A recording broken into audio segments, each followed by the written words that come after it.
그러나 먼저 재미있는 얘기를 여러분들에게 시작하고 이 그림을 한번 보여주시면 선교학의 책에 되게 유명한 예화를 이렇게 선교사님도 훈련하거나 아니면 그 책에 이렇게 어디서 여러분들도 많이 들어봤어요. 이게 제목이 뭐냐면 원숭이와 물고기 이런 제목이에요.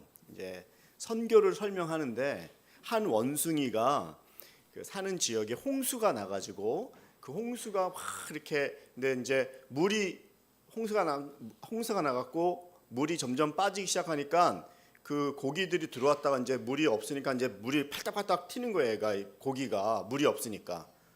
그러다 보니까 원숭이가 나뭇가지 위에 이렇게 올라갔고 물고기가 지금 퍼덕퍼덕 뛰고 있으니까 제가 힘든가 싶어갖고 내려가갖고 얘를 잡아갖고 어떻게 했을까요? 먹었어요? 배가 좀 고프시군요. 네. 자기 나뭇가지 위에다가 데리고 왔어요. 끝까지 들어보세요. 데리고 왔더니 자기 딴에는 얘를 이렇게 팔딱팔딱 뛰고 힘들어하니까 나뭇가지 위에 데려와가지고 그러니까 얘가 물고기가 더 어떻게 될까요? 더 얘는 힘들어서 더 팔딱팔딱 뛰는 거죠. 왜 헐떡거리죠? 물이 없으니까요. 당연한 건데 이 원숭이는 그걸 보면서 얘가 내가 구해줬더니 기뻐서 뛰는구나 이렇게 생각을 한 거예요. 근데 시간이 지나면서 물고기가 힘이 빠져갖고 움직이지 않기 시작했어요. 완전히. 이런 걸 무슨 상태로 가죠? 사망 상태. 그래서 정말 이 물고기가 움직이지 않고 생명을 다한 거예요. 그러니까 이 또 원숭이가 뭐라고 생각하냐면 얘가 너무 좋아하다가 이제는 평안을 찾아서 안정하면서 가만히 있구나. 난 정말 착한 원숭이야. 목소리가 왜 이러지? 난 좋은 원숭이야. 근데 이게 원숭이의 진심이었어요. 악의가 없고 나쁜 의도가 없고 죽이다니요.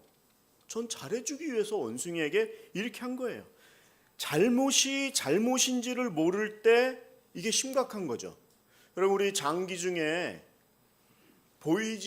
침묵의 장기라고 있죠. 뭐가 있죠? 췌장하고 간 맞아요. 두 개 다 나왔어요. 네. 췌장은 걸렸다 그러면은 그거는 저기 한 거. 거의 죽어요. 심각하게 오늘 사망으로 계속 시작하고 있어요. 네. 간도 박정호 씨 노래 잘하시는 가수분도 딸이 이식해 주는데 열어보니까 그 100kg 넘는 거구에 간이 요만해졌더래요. 새카매 갖고. 그래도 살아있는 게 간이에요. 근데 그 전까지 모른다는 거예요. 침묵하고 있는 거예요. 병인데 아픔이 없을 때 심각한 거예요. 문제인데 문제라고 생각하니까 이게 문제인 거예요. 원숭이는 얘는 좋아하겠지라고 생각하고 죽일 생각이 전혀 없었는데 그걸 죽음이라고도 생각하니까 이게 문제인 거예요. 나무 위는 물보다 안전해. 원숭이의 생각이고 내 방식이 옳아. 난 구해줬으니까. 이게 원숭이의 생각이에요. 이걸 보고 우리는 원숭이의 사랑의 오만이다 이렇게 얘기하는 거예요. 사랑하는 것 같지만 자기식의 사랑인 거예요. 사랑도 내가 지금 뷔페 가갖고 바로 막 배가 이렇게 돼갖고 지금 요즘에 다이어트 하는데 또 많이 먹어. 배고프지? 저 먹고 왔는데요. 많이 먹어. 배고프잖아. 뷔페 갔다 왔다고요. 먹어. 사랑해. 먹어. 사랑의 오만을 원숭이가 하는 경우가 혹시라도 우리가 신앙생활 교회 다니면서도 할 수 있지 않을까요? 사역의 실패, 우리가 사역하잖아요. 많이 봉사하고. 그런데 사역의 실패는 악의적, 나쁜 마음에서 하는 것이 아니라 자기의 기준을 너무 절대시하는 거예요. 내가 좋으니까 좋잖아. 좋을 건데 왜? 좋은데 왜? 근데 아닐 수 있거든요. 상대에게 물어봐야죠.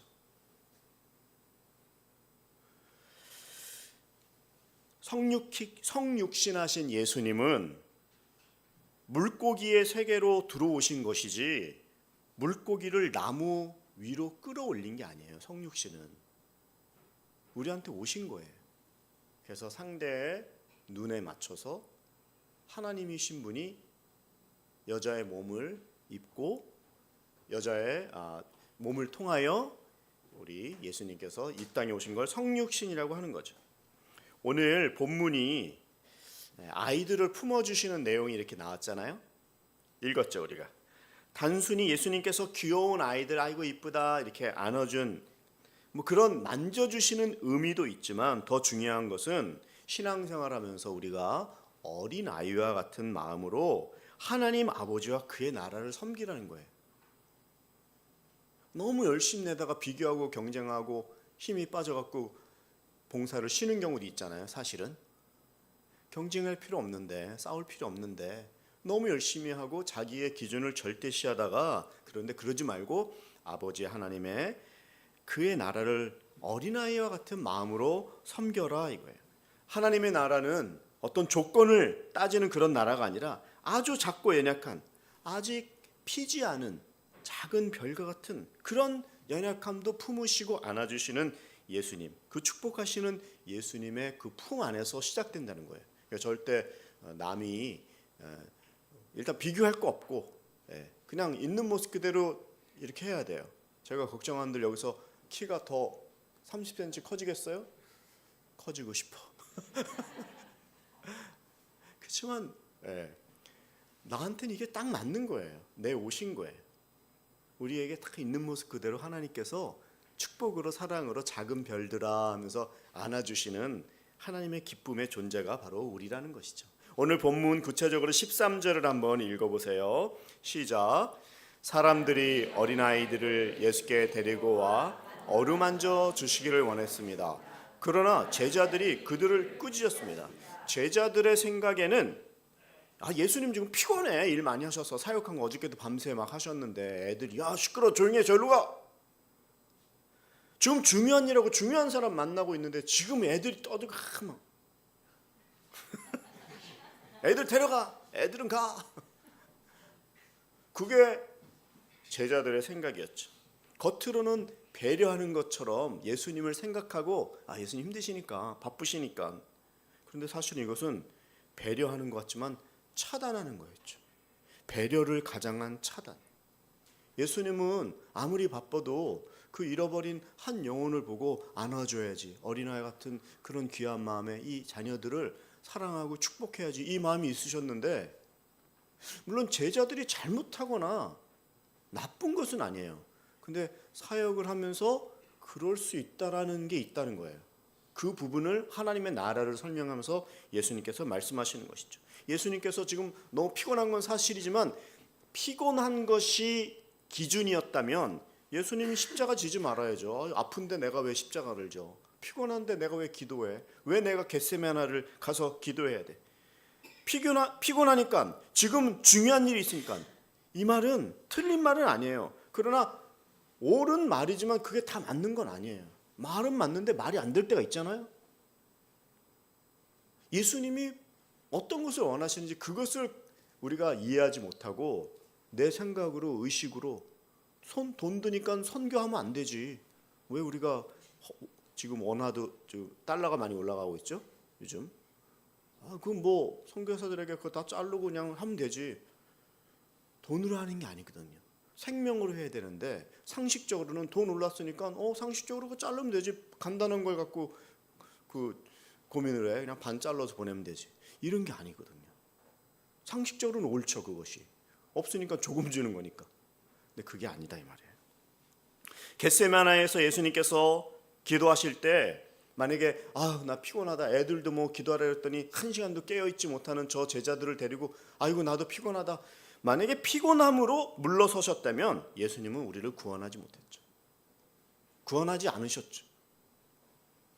정작 하나님의 일을 한다고 하면서 하나님의 일을 막을 수 있기 때문에 말씀을 통해서 나를 지금 보는 거예요. 예수님의 의도는 잃어버린 영혼을 찾아오시고 자기의 컨디션에 따라서 하고 안 하고가 아니라 정말 잃어버린 영혼 그 사랑하는 마음으로 하신 것인데 그것을 모르고 제자들의 생각에 애들은 가라라고 한다면 이것은 예수님이 처음부터 가르쳐 주셨던 그 생각과 완전히 틀린 사역을 하는 거예요. 3년을 따라다녔는데 결국에 오해한 거예요. 여러분, 주여 주여의 비극이라는 말이 있죠. 주여 주여. 마태복음에 이런 말씀이 나와요. 내가 주의 이름으로 병 고치고 내가 주의 이름으로 귀신을 쫓고 사역을 했는데 예수님 앞에 딱 가가지고 예수님께서 불법을 행하는 자들아 다 내게서 물러가라 그랬더니 가가지고 이를 갈며 슬피 울었다. 이런 메시지를 저희가 듣잖아요. 성경에 써져 있죠, 마태복음에. 그래서 예수님께서는 나보고 다 주여 주여 하는 자가 천국에 들어가는 것이 아니라 하나님의 뜻대로 행하는 자가 합당하다고 얘기하신 거죠. 많은 치유와 기적과 귀신을 쫓았지만 정작 하나님의 마음을, 예수님의 마음을 읽지 못한 것이죠. 참 무서운 말씀이에요. 그리고 그 착각은 더 무서운 것이 천국 앞에 가서도 오해하고 예수님에게도 따지는 거예요. 내가 주님의 이름으로 지금 이렇게 열심히 했는데 왜 이러시는가 저에게. 주님에게까지 따지려고 하는 거예요. 천국 앞에서까지 깨닫지 못하고 주님과 논쟁하려고 하는 그런 어리석음 앞에 잘못을 가지고 있었을 때 이들이 깨닫지 못함에 대해서 예수님이 하시고 싶은 말씀은 제자들에게, 물론 제자들이 나쁘다가 아니라 제자들에게 말씀하신 것처럼 그 본질과 그 어린아이와 같은 그런 마음을 이해하지 못하고 사역 많이 한 것으로 내가 이렇게 많이 했는데 하나님 우리 보실 때 예산이 얼마다, 가진 재물이 얼마다, 학력이 이렇게 높다, 재산이 많거나 학력이 많은 것을 절대 폄하하는 게 아닙니다. 그렇지만 예수님 앞에서는 그것이 기준이 아니라는 것이죠. 자신들의 입맛에 따라오지 않는 예수 그리스도를 향해 슬피 울며 이를 가는 모습. 여러분, 예수님을 누가 죽였어요? 대제사장 가야바가 죽였어요. 제사장 중에서도 대제사장, 대표. 그리고 율법이라 그러면 완전히 꿰고 있는, 이렇게 학식적으로 지식적으로는 통달한 사람이었지만 진짜 예수님의 뜻을 모르는 거예요. 우리가 그 선한 사마리아의 예화도 어릴 때부터 배우는 거잖아요. 누가 이웃이냐? 여러분들 혹시 교회 오시다가 어려운 사람 만나면 그 사람 도와줘야 되면 이렇게 그 사람 먼저 도와주세요. 나 교회 가야 되니까. 지금 교회 가는데 뭐 하는 거야? 빨리 준비 안 한다고 싸우지 마시고 괜찮아요. 14절도 한번 읽어보시기 바랍니다. 14절 시작. 예수께서 이것을 보시고 노하시며 제자들에게 말씀하셨습니다. 어린 아이들이 내게 오는 것을 허락하고 막지 말라. 하나님 나라는 이런 아이들과 같은 것이다. 사람의 것이다. 예수님이 화를 내시는 이유는 무엇입니까? 제자들은 3년 동안 따라다니면서 많은 사역을 보고 기적을 봤기 때문에 내가 예수님의 제자다. 그래서 예수님의 제자들끼리도 싸우잖아요. 내가 수석이다. 나 오른쪽에, 나 왼쪽에, 좌의정, 우의정 시켜주세요. 이런 걸 요즘 말로 어깨에 뽕을 넣었다 이런 거죠. 딱, 난 제자, 딱. 제자들은 효율 중심으로만 일을 했어요. 예수님은 피곤하시고 중요한 사람도 만나셔야 되기 때문에 애들은 도움이 안 돼. 특히 헌금도 안 하잖아요. 애들은 돈도 없고. 그래서 그 마음 가운데 배제하는 거예요. 계산적으로 일하는 것이죠. 예수님 그것을 간파하고 3년 동안 따라다녔는데 얘네들은 결국에 나를 돈으로 따라다니나 인기로 따라다니나 그 중심을 알지 못하고 제자들의 그 언행에 예수님께서 화를 내신 거예요. 그리고 무엇보다도 제일 중요한 것은 기도를 하지 않으면서 사람을 A, B, C도 나눠서 차등하고 기능으로 분류만 할 때에 예수님은 내가 그래서 이 땅에 온 것이 아닌데 얘네들이 도대체 날 따라다니면서 뭘 배웠나? 우리가 신앙생활 오래 하면 할수록 교회 오래 다니고 익숙해지고 찬양도 알고 교회 예배 순서도 알고 성경도 잘 알죠. 그렇지만 더 중요한 것은 예수님의 그 사랑과 섬김과 어린아이 같은 마음으로 오늘도 깨어있기를 원하는 것이지 사역을 하지 말라는 것이 아니라 더 중요한 것에, 근데 그거 자체를 모르고 그 어린아이를 내쫓았을 때 예수님께서 화가 나시는 거예요. 예수님은 우리를 또 제자들도 어린아이처럼 그 존재 중심으로 귀한 존재로 보고 있지 기능으로 잘해서 못해서 이렇게 구분하시는 분이 아닌 것이에요. 어린아이 같은 신앙, 사회적인 지위도 없고 경제 능력도 없고 그렇지만 어린아이는 뭘 하죠? 철저하게 의존적이에요. 의존적. 하나님 우리에게 원하는 게 뭐예요? 내가 신앙생활 오래 했더니 예수님 계세요. 내가 목회 잘하니까 한 마음은 내가 알아서 하겠습니다. 나서지 마세요. 왜 이러세요 여기서? 별로 안 재밌습니까? 예수님 가만히 계세요. 김 목사가 다 할게요. 예수님은 그걸 원하는 게 아니죠. 얘가 목회 10년 하더니 지가 하나님이 됐네. 똑같은 말을 하실 수 있죠. 그래서 오래 하신 분일수록 조심하셔야 돼요. 운전도 초보 면허 때 초보, 어떤 차엔 초보 중에 난 왕초보 이렇게 써놨더라고요. 그런 분들은 절대 사고가 안 나요. 사고가 언제부터 납니까? 사고가 나도 접촉사고고 그렇게 큰 사고가 안 나요. 사고는 이제 핸들을 한 손으로 돌리면서 스마트폰을 하면서 막 별걸 다 하고 방심할 때 사고가 나죠. 우리도 신앙생활에 방심하면 이런 일이 있는 거예요. 어린아이와 같은 신앙으로 하나님 앞에서 우리의 모습이 이래야 된다. 15절 16절도 읽어보십시오. 시작. 내가 너희에게 진실로 말한다. 누구든지 어린아이와 같이 하나님 나라를 받아들이지 않는 사람은 결코 그곳에 들어가지 못할 것이다. 그러고는 어린아이들을 꼭 껴안아 주시며 손을 얹으시고 축복해 주셨어요. 제가 이제 늘 설교를 하기 전에는 이 큐티를 해요. 일단 본문으로 큐티를 해요. 큐티가 뭐죠? 맞죠? 묵상하는데 개인적으로 주시는 거를 받는 거잖아요. 그래서 저도 먼저 설교하기 위해서 본문을 읽는 게 아니라 먼저 이 말씀을 통해서 하나님 나에게 무엇을 주실까? 어린아이와 같이 되라도 있지만 이 말씀에 누구든지 어린아이와 같이 하나님 나라를 받아들이지 않는 사람은 결코 들어가지 못한다. 하나님 나라는 쟁취하는 것이 아니라 받아들이는 것이구나. 절대적으로 의존하면서 어린아이와 같이 받아들여야지. 하나님의 나라는 뭐 내가 설명 이렇게 잘해요, 뭐 논문을 썼어요, 이렇게 설명하는 게 아니죠. 내가 먼저 하나님의 나라를 받아들인다. 쟁취하는 것이 아니다. 어린아이는요 스스로를 증명하지 않아요. 그냥 예수님하고 손을 내밀었다고 했어요.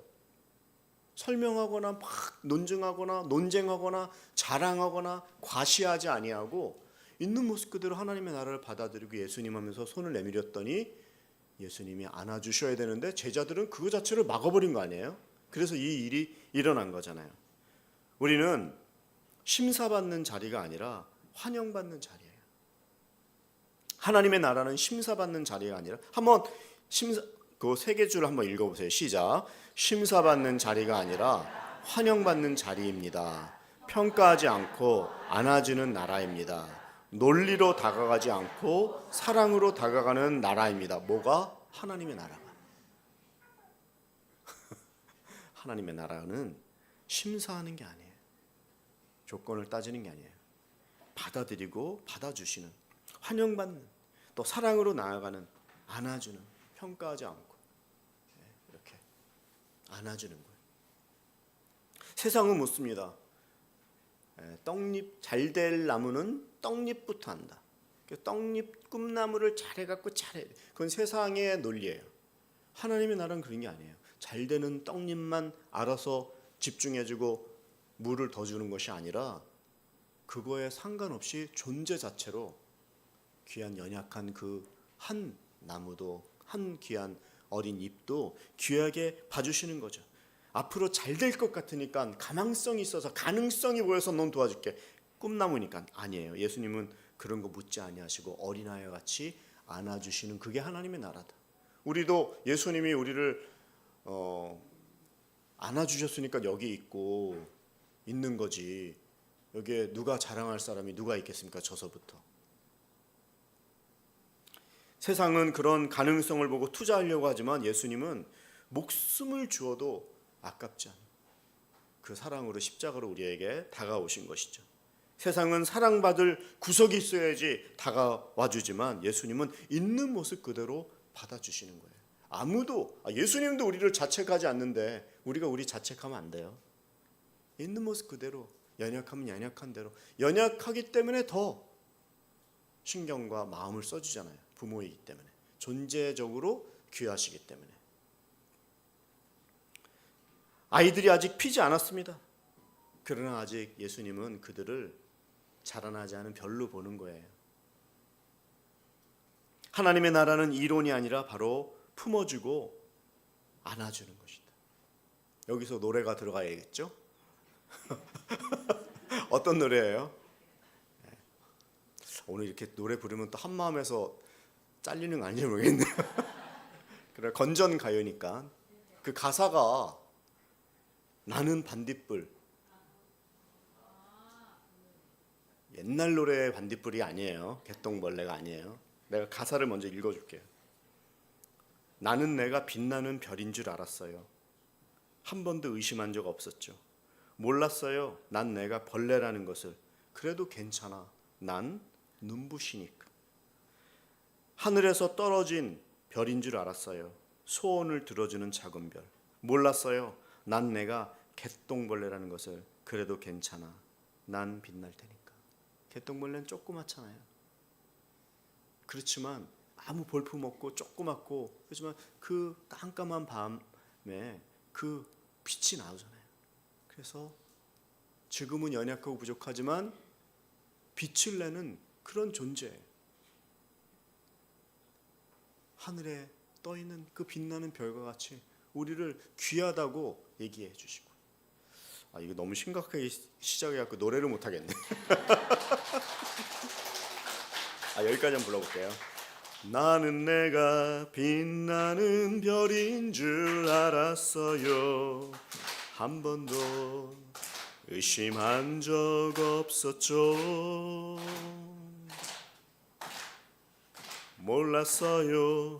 난 내가 벌레라는 것을. 그래도 괜찮아. 난 눈부시니까. 네. 교회 오빠입니까? 중요한 건 노래가 아니라 나는 개똥벌레 갖고 보잘것없는 시커먼 조그만 점과 같지만 그 밤에 불이 나오는 거예요. 그래도 괜찮아. 난 빛날 테니까.